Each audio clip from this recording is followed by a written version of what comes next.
Selamat pagi pemirsa, apa kabar Anda di pagi hari ini? Senang sekali saya Heri Orun kembali menjumpai Anda dalam Berita Papua. Sejumlah informasi pilihan dan teraktual disiapkan tim redaksi kami. Berikut 3 berita utama kami sajikan untuk Anda.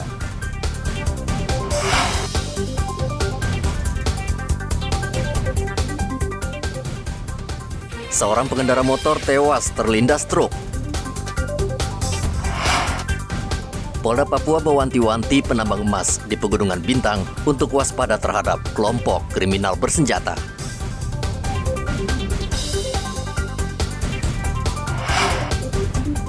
Polisi dan komunitas motor kibarkan bendera raksasa di puncak Kobrey, Arfak.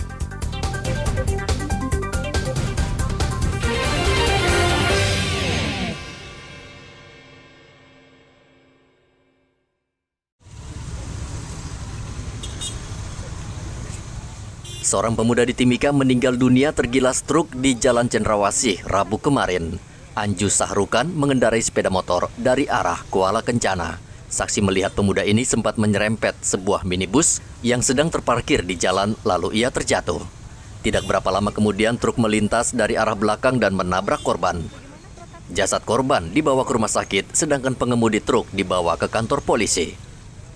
Jadi laka lantas antara mobil dump truck dengan pengendara sepeda motor mengakibatkan pengendara sepeda motor ini atas nama Anju Sahrukan meninggal dunia di TKP. Untuk pengemudi dump trucknya atas nama Gilang Ramadan. Saat ini yang bersangkutan sudah kita amankan, sudah diinterogasi di unit pelaku. Untuk kendaraannya sendiri kita juga sudah amankan berupa dump truck, sudah dievakuasi ke rumah sakit. Kondisi korban sendiri itu seperti video yang beredar itu kepalanya pecah, seperti otaknya keluar. Untuk kronologis sementaranya karena pelaku lagi diinterogasi ini sama penyidik, pengendara ini menyerempet mobil yang parkir karena ban pecah ya, terjatuh, akhirnya dia terlindas ban belakang di belakang truk ini. Polisi menghimbau pengendara waspada saat berkendara. Pengendara juga wajib menggunakan helm agar aman. Dari Mimika, Papua, Igobat Momolin melaporkan.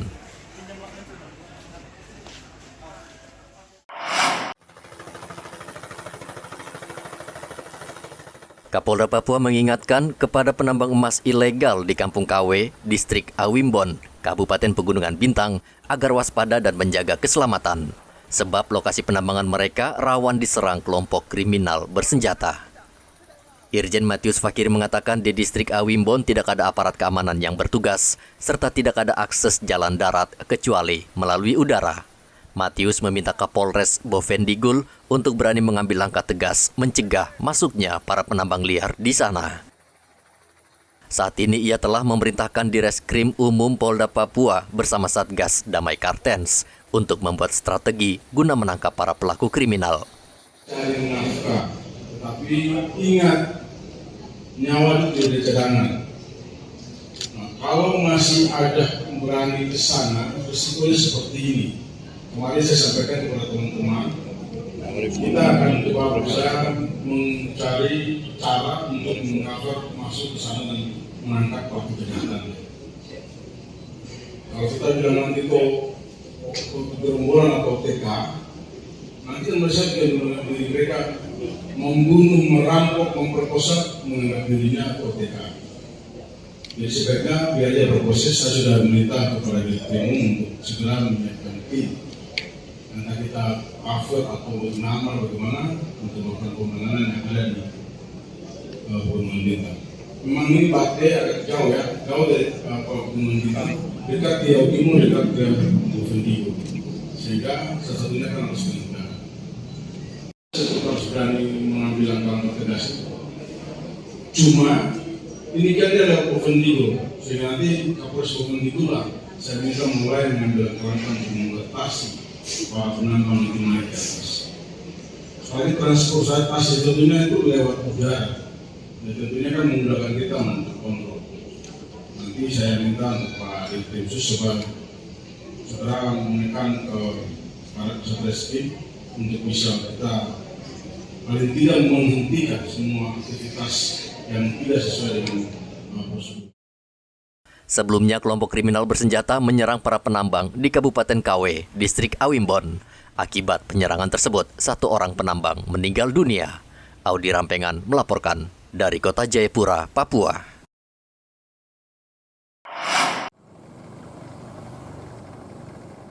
Kesemrawutan antrean kendaraan roda 4 di SPBU di Merauke mulai mengganggu arus lalu lintas di kawasan Jalan Para Komando dan Jalan Ahmad Yani. Polres Merauke menempatkan petugas Satlantas untuk mengatur lalu lintas agar lancar di kawasan ini.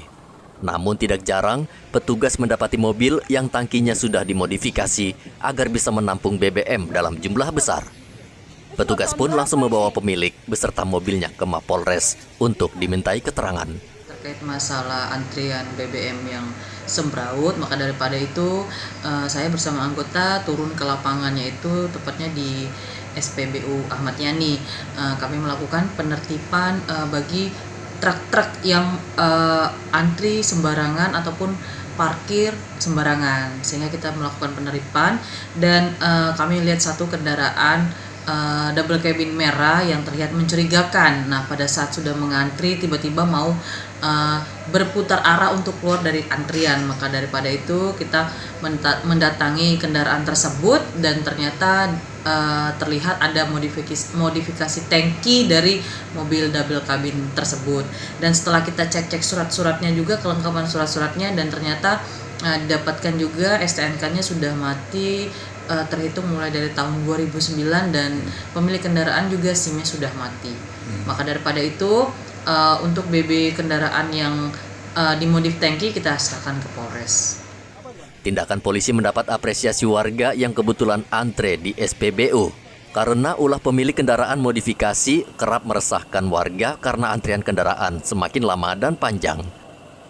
Polres Merauke menghimbau warga dan pemilik kendaraan agar tidak memodifikasi tangki BBM karena perbuatan tersebut dapat dipidana. Muhammad Ridwan melaporkan dari Merauke, Papua.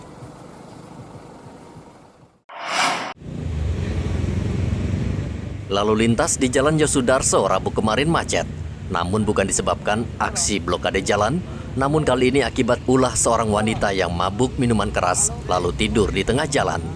Kejadian ini menjadi tontonan warga sekitar. Anggota kepolisian yang mendapat laporan berusaha membangunkan wanita ini, namun karena pengaruh alkohol, ia sulit bergerak sehingga polisi terpaksa mengangkatnya. Wanita ini kemudian dibawa ke Mapolsek Mimika dan setelah sadar, ia kemudian dipulangkan ke rumahnya. Warga sebelumnya sempat melihat wanita ini berjalan sempoyongan di jalan. Karena tidak kuat lagi, ia akhirnya jatuh dan tertidur di tengah jalan. Minuman keras memang sudah menjadi kebiasaan bagi sebagian warga di Timika. Tanpa mengenal waktu, mereka menegak miras hingga mabuk lalu berbuat onar atau bertindak aneh seperti yang dilakukan wanita tersebut. Dari Mimika, Papua, Igobat Momolin melaporkan.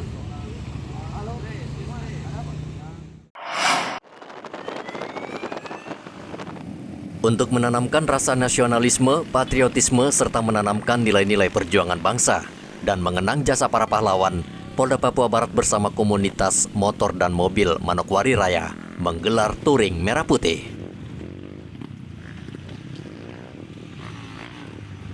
Touring melintasi Kabupaten Manokwari dengan titik finish di Puncak Kobrey, Kabupaten Pegunungan Arfak.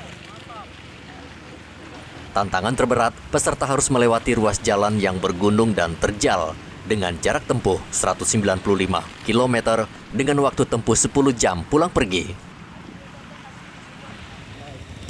Touring dipimpin langsung Kapolda Papua Barat, Irjen Daniel Silitonga. Pegunungan Arfak ini adalah untuk memperingati Hari Pahlawan yang ke-77 tanggal 10 November 2022.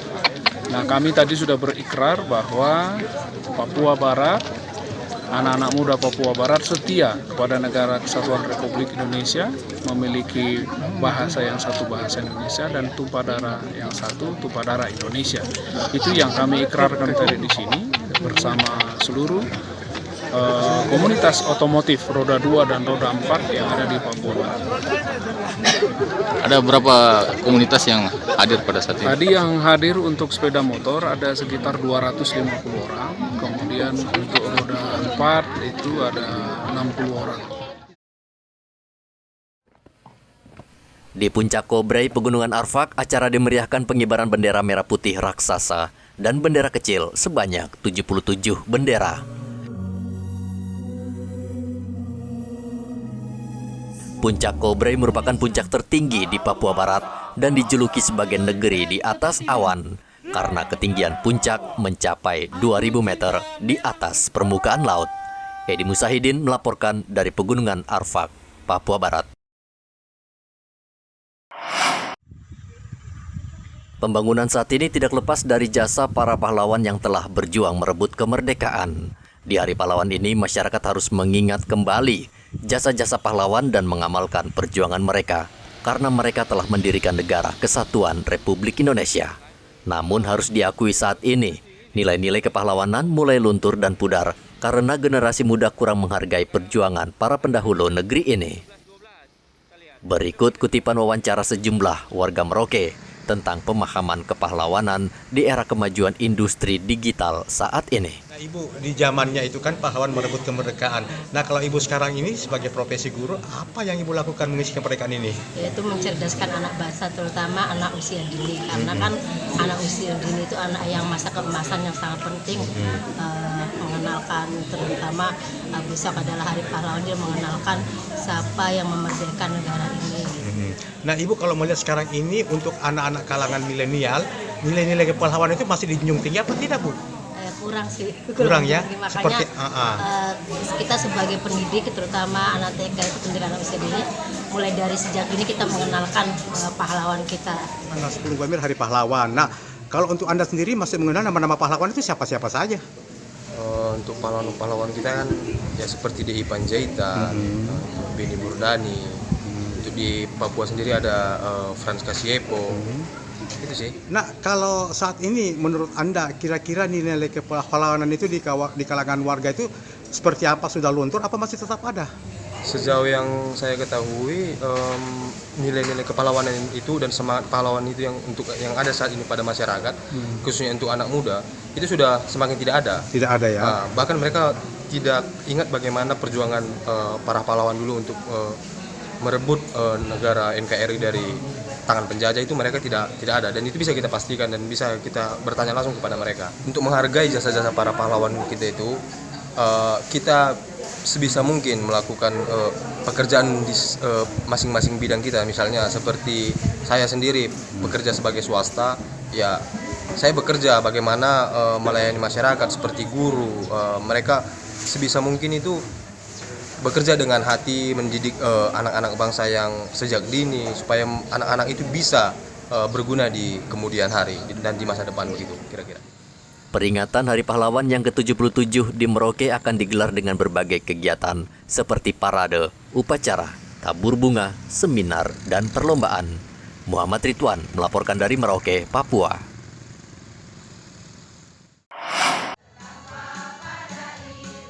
Belakangan ini di Merauke muncul berbagai aliran yang diduga sesat sehingga meresahkan warga, khususnya umat Islam.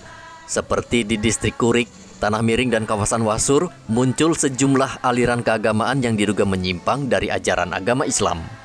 Wakil Bupati Merauke Ridwan yang juga menjabat sebagai pembina NU berharap agar paham atau aliran yang menyimpang dari agama segera ditertibkan sebelum berkembang dan mempengaruhi warga lainnya.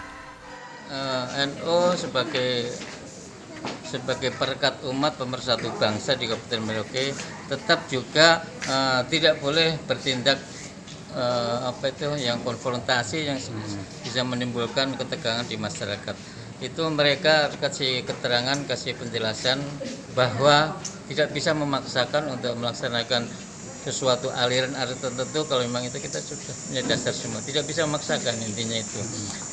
Bagi yang tidak sepaham dengan NU silahkan, dan itu hak mereka. Ya, kita sebagai orang NU tetap kita mempererat ukhuwah kita sebagai pemersatu bangsa di Kabupaten Merauke ini terutama. Dalam musyawarah daerah keempat NU di Merauke, Ridwan juga meminta umat agar tetap solid dan tidak terpengaruh dengan kemunculan aliran-aliran yang bisa mengadu domba antar sesama umat Islam. Muhammad Ridwan melaporkan dari Merauke, Papua.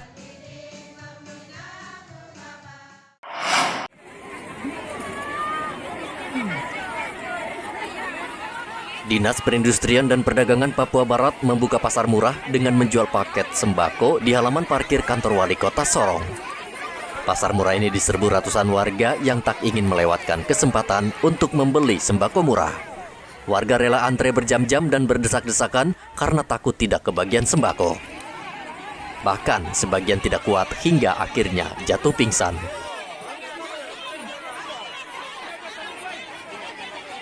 Sebagian lagi kecewa bercampur kesal karena sudah mengantre lama namun belum juga mendapatkan sembako murah. Apa tunggu? Jam 9? Belum dapat, Mama? Belum dapat. Disuruh persyaratannya bawa apa saja? Bawa KTP sama kartu keluarga. Paket sembako di pasar murah ini dijual seharga Rp100.000 dan berisi telur, tepung, dan minyak goreng. Pasar murah ini digelar untuk memenuhi kebutuhan masyarakat yang terdampak kenaikan harga BBM. Topan melaporkan dari Sorong, Papua Barat.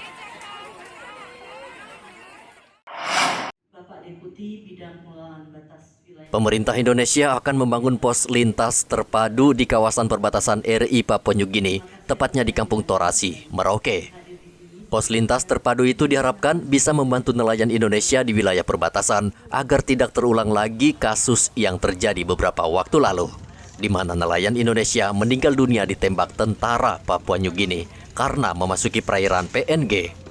Rapat koordinasi untuk membangun pos lintas terpadu tersebut digelar di salah satu hotel di Merauke. Rakor melibatkan instansi terkait seperti imigrasi, TNI, dan kepolisian. Asisten Deputi Badan Perbatasan Siti Metriana Akuan mengatakan nelayan Indonesia sering memasuki perairan PNG karena kurangnya edukasi pada nelayan. Sikapi juga kita mungkin harus lebih serius. Tadi ada 2 poin yang paling penting.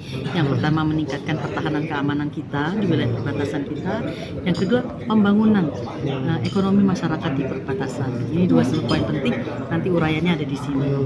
Itu ada usulan untuk pembangunan PLBN dalam skala kecil ya di Torasi atau gimana? Iya. Jadi pos lintas batas terpadu sebenarnya judulnya, bukan PLBN ya. Pos lintas batas terpadu yang juga mengandung unsur-unsur tadi CIKS tadi, custom, imigrasi, karantin, dan security keamanannya untuk wilayah Torasi yang berbatasan dengan daerah PNG. Nelayan Indonesia seringkali memasuki perairan PNG dan Australia. Hal ini disebabkan karena kapal mereka tidak dilengkapi alat navigasi yang modern.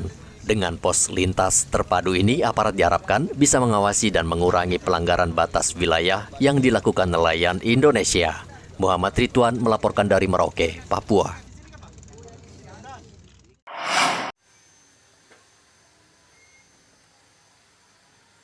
Ada cerita inspiratif datang dari kota Sorong, Papua Barat.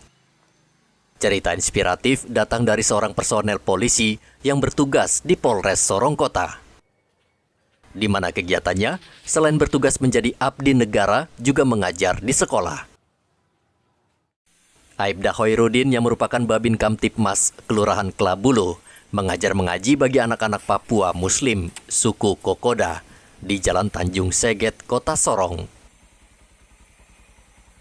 Aibda Khoirudin mempersiapkan peralatan sebelum turun mengajar mengaji dengan membawa sejumlah buku. Perjalanan dari rumah pribadinya dilakukan dengan berkendara dengan menggunakan kendaraan dinas. Tiba di lokasi mengajar, Pak Babin menjemput anak-anak di rumah mereka untuk belajar di rumah milik ketua RT setempat.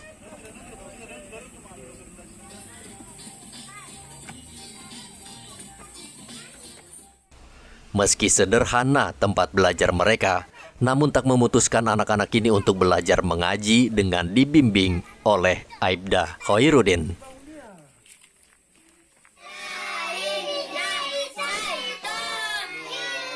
Satu persatu, Anak-anak ini dibimbing dengan sabar oleh Aibda Khoirudin untuk belajar mengaji dan membaca huruf Arab.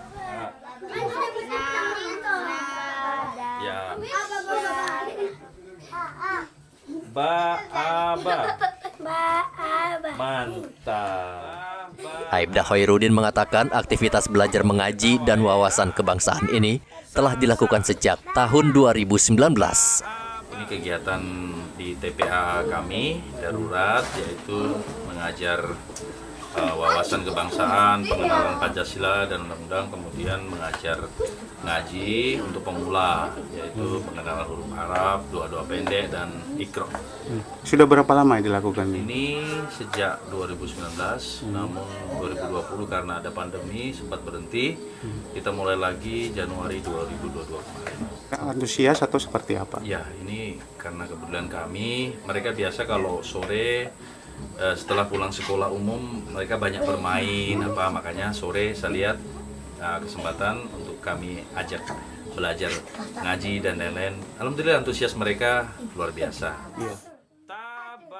Sementara itu Ketua RT Jalan Seget Haji Ibrahim mengatakan sangat mendukung kegiatan belajar mengaji yang dilakukan Aibda Khoirudin karena aktivitasnya sangat membantu warga setempat. Ketua RT memang benar juga karena ini menyangkut keagamaan. Mereka juga daripada anak kecil ini kalau dibiarkan nanti dewasanya sudah dibawa-bawa kemana-mana. Akhirnya saya datangkan beliau ini ya, sampai hari ini juga kami bersyukur bahwa kehadiran beliau ini benar-benar membimbing anak-anak yang ada di sekitar Bapak sini atau di lingkungan sini. Akhirnya kami juga bersyukur atas anak-anak kami yang sudah bisa banyak belajar mengaji, sudah kenal huruf Arab, ya sudah sehingga bisa jadi orang yang bisa kedepannya bisa pakai. Semoga dengan adanya kegiatan inspiratif yang dimulai dari kelompok-kelompok kecil dapat menularkan hal-hal positif pada tumbuh kembang anak agar tidak terjerumus pada hal-hal negatif. Topan melaporkan dari Sorong, Papua Barat. Pemirsa, informasi tadi mengakhiri jumpa kita dalam Berita Papua. Saya Heri Orun mewakili seluruh kerabat kerja yang bertugas mengucapkan terima kasih atas kebersamaan Anda. Selamat pagi, selamat beraktivitas, dan Wanyambi.